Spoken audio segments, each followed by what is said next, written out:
Hello, everyone. Welcome to another episode of Cryptocurrent. Your host here, Richard Carthon. And today I got a very special guest working on a project that I'm sure a lot of you have heard of, and I'm interested to learn even more about. We have Wes Levitt, who is the head of strategy over at Theta Labs. How are you doing today? Doing great, Richard. Thanks for having me today. Oh, no problem. Well, excited to learn more about everything that Theta Labs is building and has going on. But first, let's learn more about you. Can you give us some background on yourself? Yeah, sure. So I grew up in the Bay Area, so perhaps was destined to end up in some form of tech, but originally got my start working in real estate for the first, 10 years of my life, and at a mortgage REIT on the finance side, and then at a private equity firm in San Francisco. I dabbled with crypto here and there since maybe 2014 or 2015, like a lot of folks, but didn't really take it that seriously. And did things like bought Ethereum at 10 and sold it at 20 and thought I'd made a great decision. I was intending to stay in sort of in the finance real estate space, but I was in grad school at Berkeley, and I happened to be in 2016 when the Berkeley computer science department was going crazy with developers all focusing on crypto and how much innovation there came about with Ethereum and being able to program smart contracts well beyond, just Bitcoin as money was the sort of the narrative of the day. And I was blown away not only with what they were doing, but also everyone in my business school class and half the law school students were all trying to pack into these CS classes to learn more about blockchain. So that's when the light bulb kind of went off that there's something big going on here. And so since 2016, realized this is the space to be moving into full time, and then joined Theta Labs in, I think it was February of 2018, after I got to know their team right when the project was kicking off. So it's been an exciting 5 years since then. Yeah, and quite the journey. It's cool that you were able to learn about it in the grad school, see it evolve, get into Ethereum at $10. I'm sure a lot of people's ears perked up when they heard that. And just like you and some other people have been on the show, there's been several people who got in early in the space and didn't necessarily see the long-term vision of it, but now that we are in it, can see where things are headed. So you learn about how developers are building on smart contracts, et cetera, and you learn about Theta Labs. So tell us about Theta, which is the Web3 blockchain infrastructure for video, media, and entertainment, and what y'all are currently continuing to build out. Because again, 5 years of building something, you've gone through a couple of bull and bear cycles. You've seen it. You've been there. What's been the lessons? Yeah, so it has evolved over time. When it first started, Theta comes out of a video platform at the time was called Sliver TV, focused on esports. And originally the idea between the team at Theta and their lead board member, who was W1 at the time, was putting their heads together to figure out a way they could reduce CDN, video delivery costs, and make video delivery more efficient by using a distributed network. And of course, that's been tried in the past with mixed success, but the idea is you add a token to actually incentivize users and make them want to contribute their resources to this network. And then you can have a much more robust and reliable distributed network versus a BitTorrent where people jump on, jump off, but they don't stay current. So that was the genesis of Theta, and really the core still what we do and what we've built is a network of users running nodes around the world who can distribute video amongst themselves. That takes the burden off of video platforms, media companies, by doing some of the work and being a backbone for them. And they earn tokens as a reward for that. But of course, along the way, like I said, 5 years is a long time, especially in the crypto space. So there's been a few key evolutions of that. So once we had this network of tens of thousands of users running our nodes, originally it was mostly from them coming and saying, we have other resources we want to contribute, like I've got CPU and GPU power that I want to contribute and earn tokens for. So what kind of work can I do there? And so then you add video encoding and transcoding. And then they wanted more. So we started looking outside the box, and several AI companies have announced in the last few months, they're going to start using our edge network to do training for LLMs and other type of work. So it's kind of like we built something that was useful in our sphere of video delivery, and that's still true. But it also turns out that network, once you have a distributed network of thousands of users that are willing to contribute resources, that's a really useful thing that can be pointed in a lot of different directions. Definitely. It's cool to see that evolution and starting with something, I won't say at niche, but something that was needed in the space as far as, the video goes, and the downfalls of trying to do it in a distributed way. And y'all finding a way to streamline it, and then finding ways to have it evolve in such a way that participants are not able to just receive the benefits of Theta Network, but then also to be able to receive, rewards and be awarded with helping to build that out. What have you seen from your ecosystem, from your users, that has helped steer the type of innovations that you've been making over the last 5 years? Mm-hmm. Yeah, so a lot of that has come from our development community, and when we started launching hackathons, because they were starting to build out things like in the DeFi space that we had no intention of really even going to. Theta is EVM compatible and it's open source, so anyone can build whatever they want on it, but it wasn't really our focus. But it's really interesting to see the direction they've taken it and started building things that we wouldn't even have considered in the beginning. Like users started launching NFTs on Theta blockchain, and we eventually launched our own platform called Theta Drop to take advantage of that. And there's also open source platforms run by communities as well, like Open Theta, which is similar to OpenSea. But that's a business that got very interesting, that pretty much our users came to us and started building out before we even conceived of it.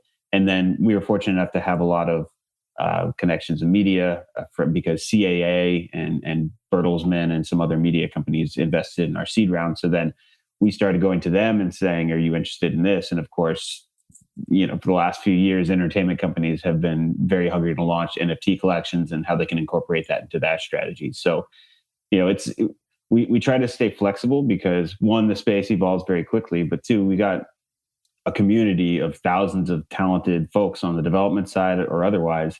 And you'd be crazy not to listen to what they're building, because we're just 15 developers or so. We don't have all the answers. It's really a whole ecosystem that's going to drive this thing forward. Absolutely. And it's good that y'all were seeing what your community wanted to build. I mean, building some DeFi and NFT projects on top, like you said, you probably never even envisioned the infrastructure you originally made to be able to accommodate that, but yet you have and are continuing to evolve and add more things. But there is something key in there that you said, which is hackathons. And hackathons I've found to be extremely helpful to find very talented devs, but then also seeing how they can potentially creatively make things within your own ecosystem. So can you tell me a little bit about, I think you have something interesting coming up? Yeah, we just announced last week that our latest hackathon, I think this is our 5th going on. It just opened for submission 2 days ago on the 27th, I believe. So awesome. Yeah, we're really excited about this coming up. And some of the coolest projects in our ecosystem came out of past hackathons. And it works great for 2 ways. One, the people who are already in your community, it's great to both give them an incentive with the prizes so that they can actually see the value in working toward this. And sometimes that gets them off the ground to start doing it full time. But also it focuses them around a mission and a competition. So something they may have been kicking around as a cool idea to do, but didn't get around to it. This puts a point to it and gives them a reason to really start putting that together. And then second, we usually run through DevPost, who has an enormous community of their own developers. And each time we attract new developers that may not know about Theta, just because crypto is, very fierce competition for developer talent to come to your ecosystem. Or maybe they weren't even in crypto at all, but they were just curious about getting involved. And that's crucial to continue to draw in new developer talent so you can keep building the ecosystem.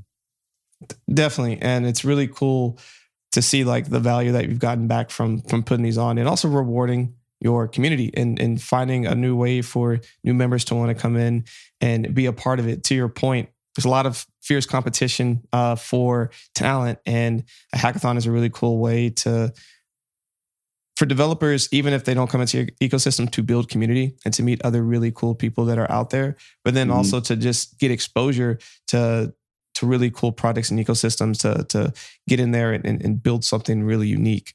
So I now haven't gone through and participated in putting one on, and see how just strong and tremendous they can be. And for all those listening, if you are considering going into a hackathon, go do it. Even if you are new into the space or an OG in the space, it's a really, really cool way to get involved. Like Wes, you've now put on a couple of these. What do you think are some of the benefits for people that haven't participated in a hackathon before? Yeah, the first thing is, a lot of people, if they're working independently, they think this is a huge undertaking. I can't do it myself. But it's typically teams of 3, 4, or 5 that get together and build these projects. And I think some people who are very talented themselves don't realize how much more they can still accomplish when they team up with some other great folks. And I know, as someone who can only do a limited amount of API calls in Python, but not a developer in any real sense of the word, it's intimidating to me sometimes in not being able to build things from scratch. But a lot of the best teams, it's not 5 developers that get together. Maybe it's 2 or 3 of them, but they need UX design, or they need help in how they do the marketing or user acquisition for something they're building. So that's the main thing I would say. It's kind of personal to my heart, is don't shy away from participating just because you're not a software developer. You may have a role in this as well. Yeah, and I think that's really cool too, where you can have someone who is literally coming to the team to help strategize around what is a product that can be built, and then once it's built, having someone that can come and then speak to that when it's time for the presentation. So really appreciate spending a little bit of time on that. But getting back over to Theta, y'all have been launching new projects like crazy, and one of the things that has just been released is your meta chain with the mainnet 4.0 coming out. Can you talk to us a little bit more about what this is and what has the team excited about it? Yeah, so the code went live in December, so people can build subchains under basically the Theta main chain at this time. And so a couple of reasons we wanted to do this. The first was for scalability, because that's constantly a battle you have to fight to keep up and make sure you can serve the demands of dApps that are being built that have more and more uses.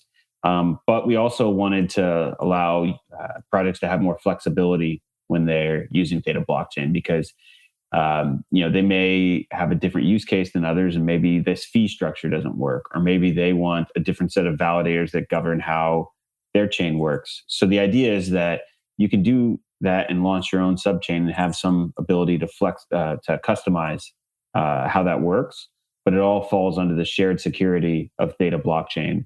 So it's not like you have to, the technical lift of building a new blockchain from scratch, but also if it has a very low, if it's just getting started and has a very low market cap, it can be very easily attacked. Just a simple 51% attack if it's only a couple $100,000 in value to do so. By building under the umbrella of an established chain like Theta, that's not really a concern.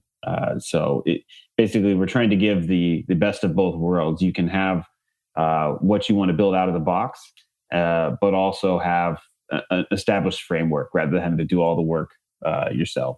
So we're excited about the companies that are just starting to, and projects that are just starting to launch their subchains. We have several like Replay and Tygons and some others coming up, and hopefully Q2 they'll be getting theirs out, and then more coming throughout the year as more companies adopt this.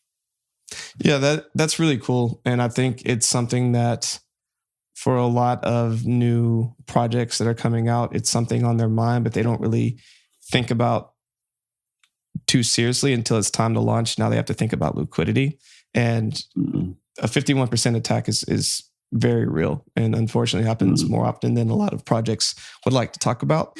So being able to go into the Theta ecosystem to help bridge some of that security risk and deal with that is a very unique way to approach that. So really cool to see that.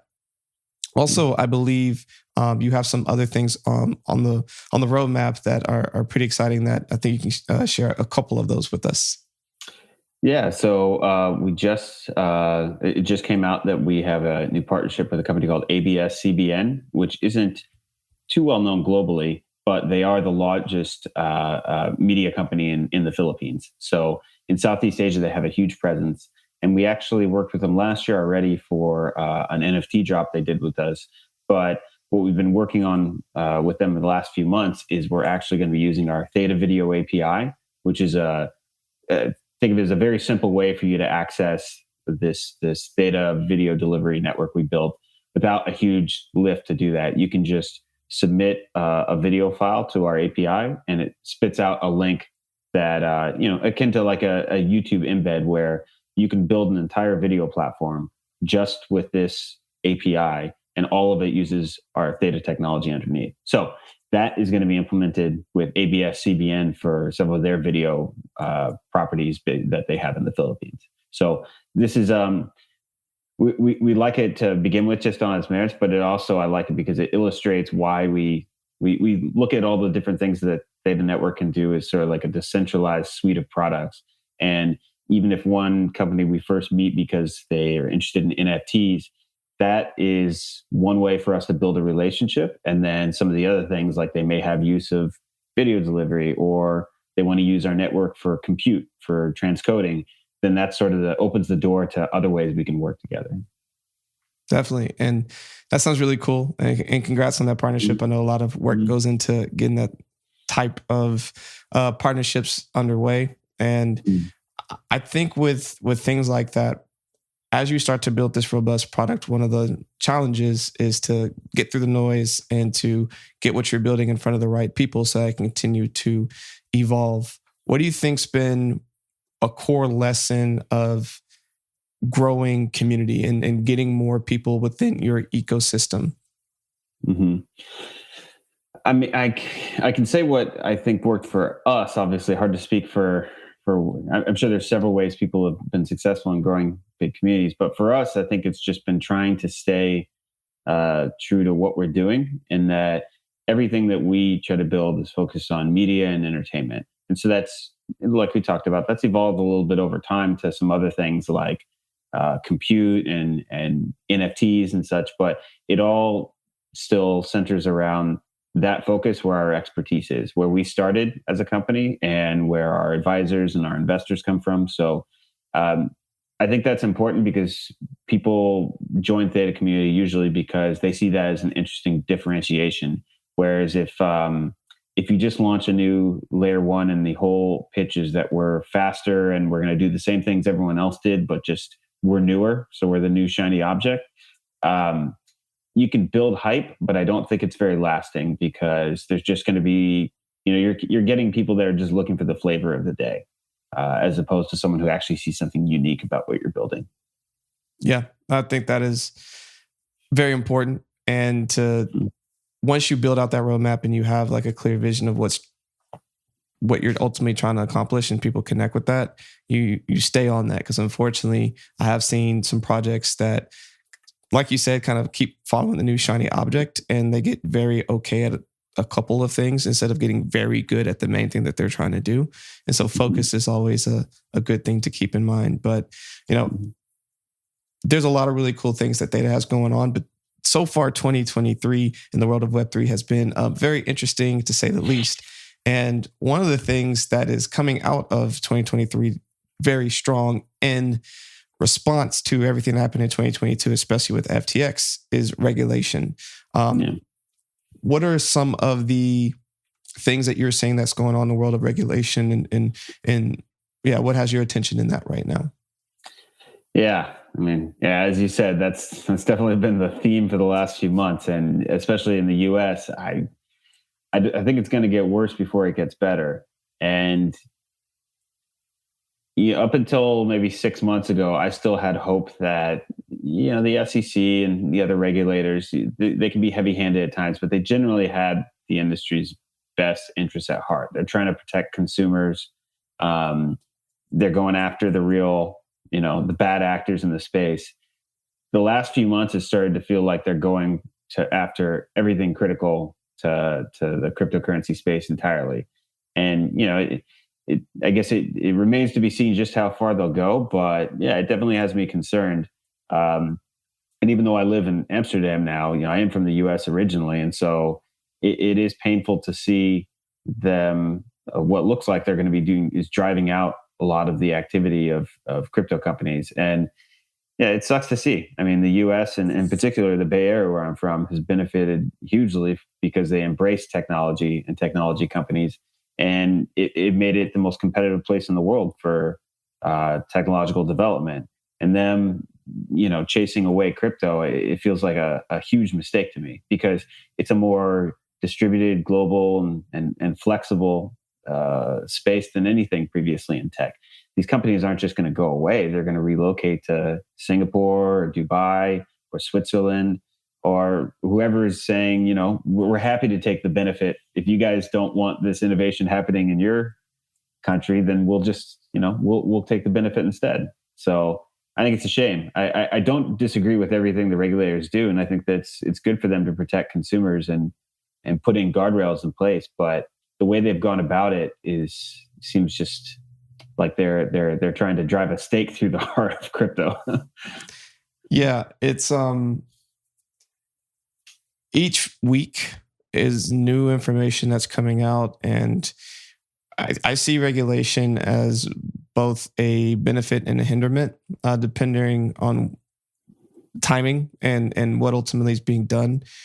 Regulation, when put in place in a well thought out way, can help move the entire space faster as it relates to the US, because then more money can start coming in because there's clear guardrails on what to happen. And it was a matter of time before that really start to occur. The other side of it, though, is that the more regulation put in place can completely stifle innovation and can ultimately stop it. If it gets so extreme, it can completely say no more. And like you said, then people who are building over in the States have to relocate, go elsewhere, because I think we're past the time of like, oh, I guess they stopped it. I guess there's no more crypto. We're past that. we are well past that. Absolutely. I mean, just the fact that there are friendly jurisdictions, you're already seeing companies go there. But like you said, you can shut down a payment rail or a specific company, but the idea is out there now. You can't kill ideas, and especially ones that it's in the core of the beliefs of most people in Web3 to operate in a decentralized and distributed way. It's not something where you can just put a notice on the door of the headquarters and think they're going to go away. Like it's silly. I agree with you that some regulation, if done right, could be good. We've tried to work with many companies over the years who just said, we'd like to integrate what you're building. And, as part of that, to pay for the workers on our edge network, they'd have to hold tokens at their company. And they just couldn't get comfortable from a legal standpoint. It wasn't that they said it's a hard no, but they just said, we can't say for sure that it'd be safe to do that without clear regulation. So that's a perfect example where, some clear guidance would be helpful, but not if the clear guidance is, there is no clear guidance, not if it's this regulation by enforcement where they're just going to, every time a company gets charged with an enforcement action, then we go, okay, well, I guess that's not something you're supposed to do, but that's the only way we find out, really. Yeah, it's very reactionary. So they're very, they're reacting to everything instead of being very proactive. And I think they're trying to swing towards proactive, but they're being proactive without having enough knowledge and information to be proactive about the things. So it's like this strange balancing act that we're kind of going through right now.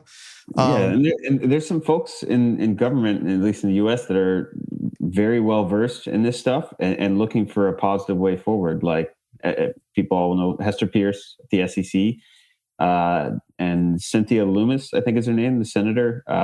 She's proposed some very astute legislation that would, it's got real guardrails to make sure that consumers aren't being taken advantage of by scams in crypto, and that they have transparency and all those good things, but it doesn't just stifle innovation. So there are some good voices out there at the highest levels, but right now they don't seem to be winning the battle.